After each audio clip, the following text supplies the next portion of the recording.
தொண்டரடி பொடியாழ்வார் அருளிய திருமாலையில் 24வது பாசுரம் பார்க்கலாம். வெள்ள நீர் பறந்து பாயும் விரிப்புழல் அரங்கந்தன் உள் கள்வனார் கிடந்தவாறும் கமலனன் முகமும் கண்டும் உள்ளமே வலியை போலும் ஒருவன் என்று உணரமாட்டாய் கள்ளமே காதல் செய்து உன் கள்ளத்தை கழிக்கின்றாயே. இப்போ இதுக்குள்ள அர்த்தம் பார்க்கலாம்.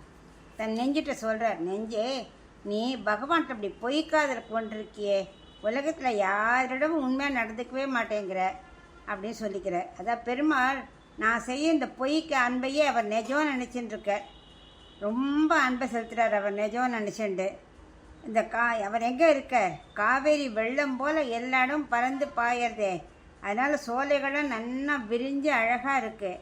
அங்கே திருவரங்க கோவிலில் அவரே ஒரு கல்வனான அரங்கன் சயனிச்சுட்டு இருக்கார். கண்ணன் தானே அங்கே சயனிச்சுட்டு இருக்கார். ஸோ கல்வனான அரங்கன் அங்கே சயனிச்சுட்டு இருக்காரு. அந்த அழகையும் தாமரை போன்ற திருமுகத்தையும் பார்த்து சேவித்த பிறகும் இன்னுமா நெஞ்சே உண்மையான அன்பு உனக்கு வரல?